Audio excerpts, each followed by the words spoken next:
Ya, bukan Sinteyong, tapi justru pelatih Argentina yang bungkam argumen barisan lokal pride. Naturalisasi Kelvin Verdong dan Jens Reven belum jelas. Bagaimana peluang main di kualifikasi Piala Dunia 2026? Sepele, bomber Irak sebut duel kontra timnas Indonesia tidak akan sulitkan timnya. Belum tahu timnas Indonesia sekarang sudah berbeda ya. Simak selengkapnya di sini hanya di Kamus Bola bersama saya untuk Anda.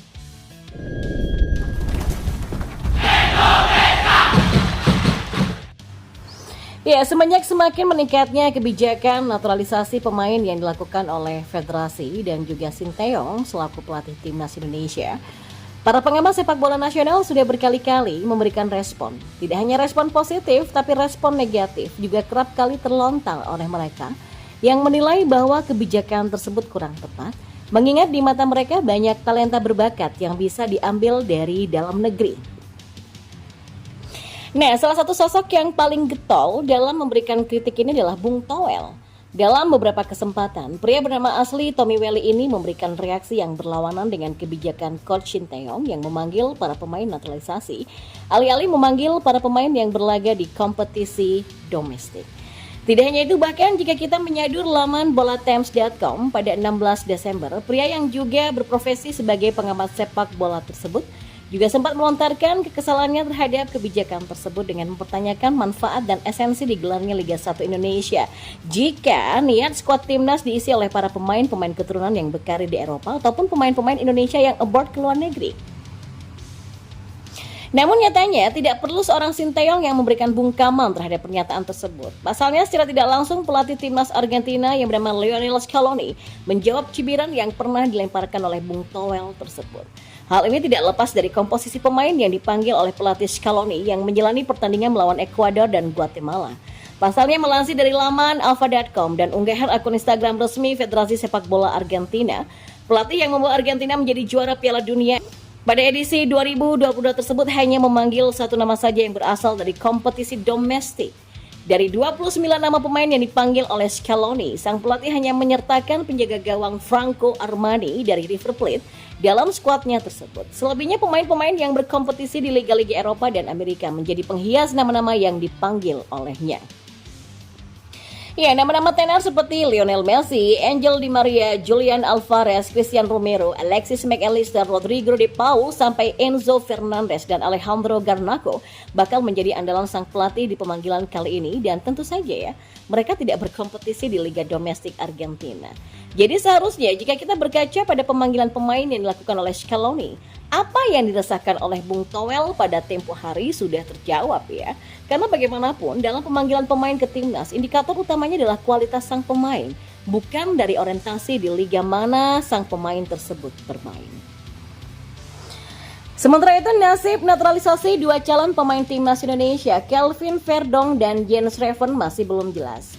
Nah, Menpora Dito Aryo Tejo belum bisa memastikan waktu Komisi Hukum atau Komisi 3 dan Komisi Olahraga atau Komisi 10 Dewan Perwakilan Rakyat Indonesia akan menggelar sidang untuk membahasnya. Kami sedang menunggu jadwal sidangnya. Ya, kami sangat memahami sebab pasti DPR juga banyak yang diprioritaskan dan diurus ya.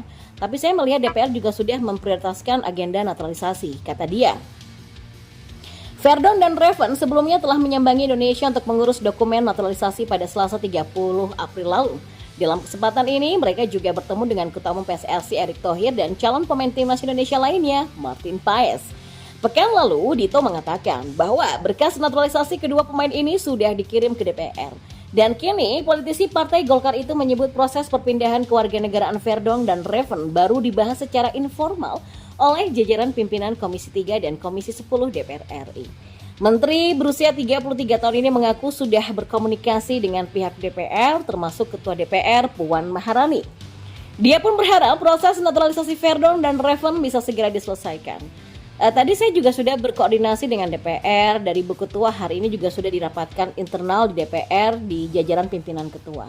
Jadi kami ini kan tinggal menunggu proses selanjutnya ya, karena memang ada beberapa tahap harus dirapatkan di Bamus Komisi 10 dan Komisi 3. Kami akan mengecek setiap hari dan kami juga mengapresiasi DPR sudah membantu, kata Dito. Ya, kepastian naturalisasi Verdong dan Reven yang masih belum jelas mengancam peluang keduanya tampil di kualifikasi Piala Dunia 2026 melawan Irak pada 6 Juni dan Filipina pada 11 Juni. Kedua pemain ini diproyeksikan membela timnas Indonesia dalam agenda tersebut, namun masih ada sederet tahapan yang harus dilewati. Naturalisasi mereka harus dibahas terlebih dahulu di rapat Komisi 3 dan Komisi 10. Setelah disetujui, proses dibahas di rapat paripurna bersama Ketua DPR Puan Maharani. Dan setelah itu, Verdong dan Reven mesti menunggu Kepres dari Presiden Jokowi untuk melakukan pengambilan sumpah WNI dan diakhiri dengan perpindahan federasi. Dito pun mengatakan akan mengupayakan agar proses naturalisasi Verdong dan juga Reven bisa selesai tepat waktu. Besok kami pastikan, tapi ya semoga saja ini kabar ya buat Irak ataupun yang 11 Juni untuk melawan Filipina nanti, kata Dito Aryo Tejo. Ya, Bomber Timnas Irak merasa pertandingan lanjutan Grup F kualifikasi Piala Dunia 2026 melawan Timnas Indonesia tidak akan sulitkan timnya. Dan seperti diketahui, tim Asia Barat dan Asia Tenggara ini akan sulit bentrok kembali. Mereka akan berhadapan pada laga kelima Grup F kualifikasi Piala Dunia 2026. Skuad tim Asia Barat juga sangat percaya diri untuk menutup Grup F dengan hasil yang sempurna. Mereka tidak akan membiarkan siapapun untuk mengalahkan mereka nantinya, bahkan Indonesia dianggap bukanlah sebuah ancaman besar bagi mereka. Hal itu disampaikan langsung oleh sang bomber yakni Mohanan Ali. Pemain berusia 23 tahun itu baru-baru ini berbicara soal laga Irak melawan Indonesia nanti. Dengan percaya diri, ia mengatakan bahwa tidak ada yang sulit pada pertandingan mendatang. Tidak ada yang sulit dalam sepak bola, kata Ali. Ya, rasa percaya diri itu tumbuh karena mereka akan berjuang demi para penggemar yang mendukung nantinya. Kemenangan di SUGBK dirasa akan sangat realistis untuk mereka dapatkan dalam laga mendatang. Dan kami para pemain akan memberikan segalanya untuk membuat para penggemar senang di pertandingan tersebut, kata Ali lagi. Namun yang pasti, timnas Indonesia saat ini sudah berbeda dari skuad sebelumnya yang pernah dibantai Irak. Timnas Indonesia sekarang lebih kuat dengan kehadiran pemain baru seperti Tom Hei, Ragnar Oratmangun, Nathan Choaon, dan kemungkinan timnas Indonesia juga akan mendapatkan pemain tambahan yaitu Kelvin Verdong yang sedang diusahakan PSSI naturalisasinya selesai secepatnya. Kalau naturalisasi Kelvin selesai tepat waktu, maka tentu timnas Indonesia akan semakin kuat ketika berhadapan dengan timnas Irak dan berpotensi membungkam mulut sombong bomber timnas Irak ini.